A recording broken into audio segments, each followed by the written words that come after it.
For the next day, I drift in and out of sleep, but I never feel rested. Cora occasionally leaves her house to fetch supplies or work in the factory, but I see her often, sewing in her corner or making me soup. I hate to be a burden upon her, but I am grateful for her care. When I awake from strange dreams and an aching head, her gentle presence provides soothing comfort. I know that she wants me to leave. I would oblige her if I could, but I know that this isn't an option. If a Gorgon saw me now, then my whole mission would be over, and so would I. I need Veramis if I hope to escape, much less accomplish anything. I feel time slipping by like a stream of water I can't catch a grip on. I wonder about Miro and Amalek waiting for me in the spaceship. Do they worry I'm dead? Will they wait for my return, even if it takes days? My leg starts to heal, but it's not my primary ailment. My head won't stop hurting. I continue to feel nauseous when I eat or dizzy when I stand. I continue to hear voices, sometimes when I'm asleep, sometimes when I'm awake. My thoughts are always scattered. As soon as I try to make a plan of some sort, it slips away from my grasp. The next night, when Cora returns home from her errands and fixes me soup, I feel the pain in my head subside slightly. I don't know why, but I'm grateful to regain some lucidity. How are you feeling? Better, I hope? Yes. I'm feeling better. It's a lie, but I don't know what else to say. How much longer will you stay? Until Veramis comes. I honestly thought he would come sooner. I'm sorry it's taking so long. If Veramis said he will come for you, then he will. He's a man of his word. Yeah, he does tend to be reliable. I continue watching her curiously. Just how well does she know Veramis? Supposedly she's just his tailor, but I sense there's more to it. I suddenly remember the name Mello from the other night. When I looked into the void stream, Cora seemed to be thinking about him. Was it just a dream? Or did I really hear Cora's thoughts? I can't just ignore what's happening to me. I need to know. Cora? Can you tell me who's Mello? Where did you hear that name? The name definitely means something to her. Her eyes are wild, and her body is trembling. But I can't tell her the truth, that I've been imagining some void place where I may or may not be hearing thoughts. You mumbled it in your sleep.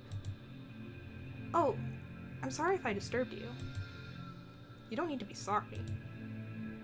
I get the feeling Mello is important to you somehow. Is that a problem, Cypher P? It's not a problem, damn it. And I wish you'd stop calling me Cypher P. My name is Blair. Very well, Blair. Sorry. I've been a little on edge lately. I want to talk. Like two human beings. That's all I'm trying to do here. Talk? Like two human beings? I'm not sure what you mean. Forget status, forget ciphers. Treat me like an equal. Tell me what's on your mind for the mere sake of getting to know each other. You want me to be honest? Yes?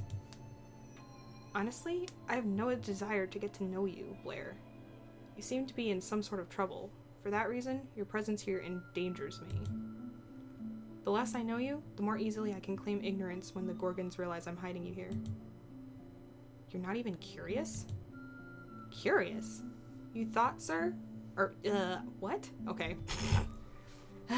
Okay. Curious? You forget, sir, that people like me, drudge, as you call us, do not have such luxuries.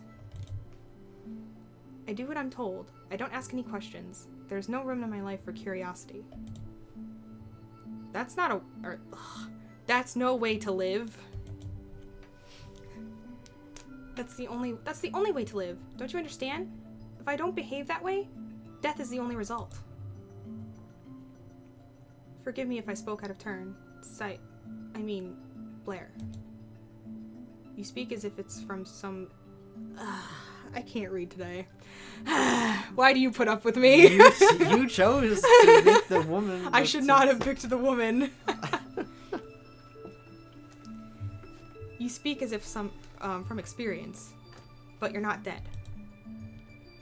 No, I'm not dead. Mello is. Oh.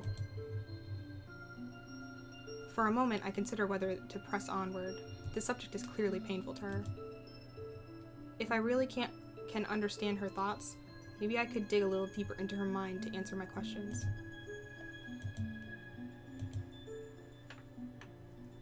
But that would be immoral. Should you click on the thing? Yeah, probably.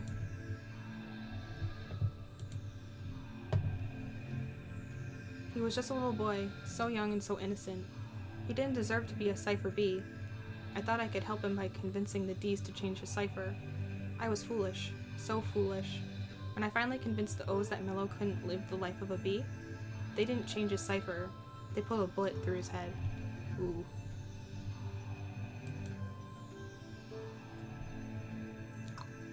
If Cora doesn't want to talk about this, then I suppose I should respect that, even though I just totally invaded her private thoughts. Mello was just a little boy. So, she's going to tell me after all? I hold my breath and wait for her to continue. He was so young, so innocent, so unfortunate. He was born as a cipher B. Unfortunate is a kind way of putting it. Cipher Bs have the horrible job of building structures with stone and metal.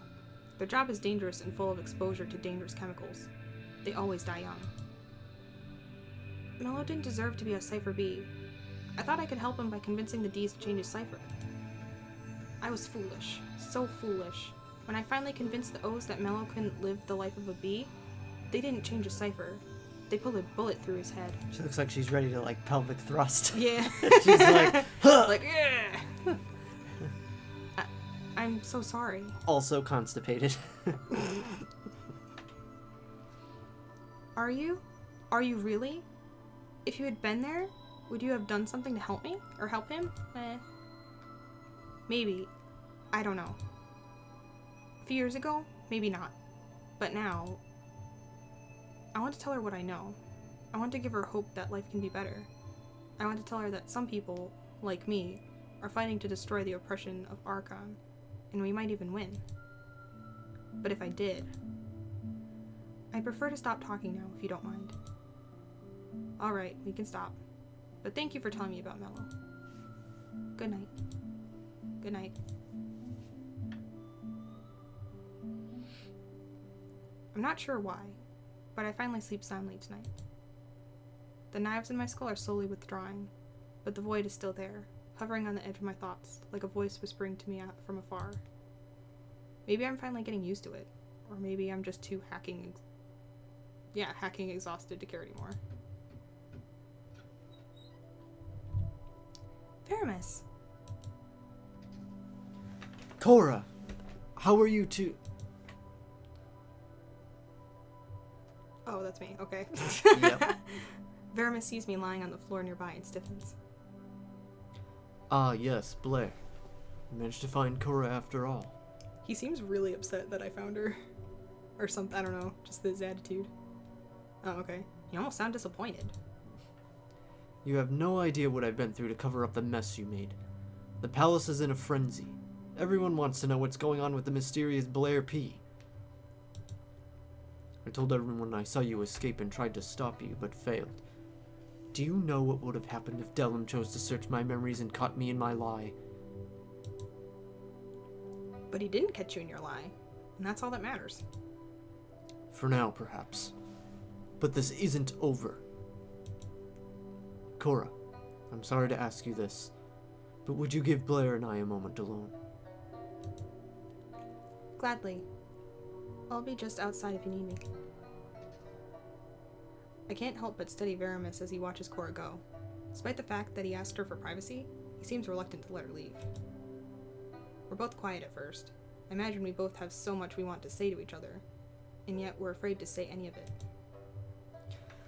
Blair, the fact of the matter here is you only have one viable option. Turn yourself into the Q.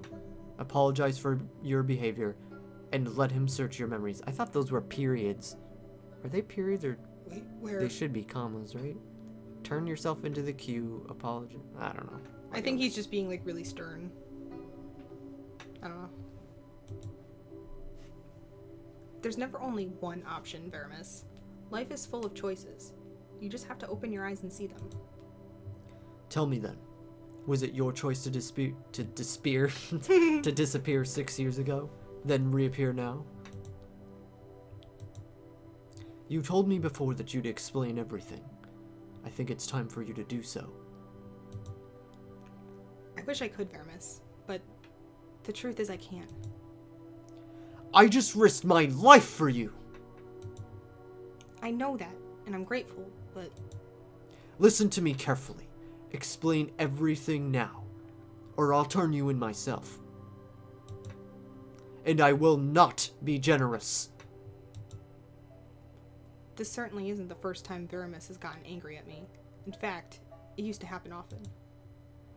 But I don't think I've ever seen him stare at me like that, and never, not once, has he threatened me that way. If I really wanted, I could probably talk my way out of this. I'm not so bad at doing that, and I know most of Veramis's buttons. But it wouldn't be right. Veramis is my friend, or at least, I want him to be. Archon is my enemy. Are you finished weighing your options? Because my patience wears thin. You're right, Veramis. I should explain myself. I could get in big trouble for doing so, but you've taken the same risk for me, so it's only fair. Good. Thank Terra. What I'm about to tell you won't be easy to hear. It will change the way you see everything. It will change your whole life. Do you want to hear it anyway? I am ready. Alright. I'll start by explaining what happened 6 years ago.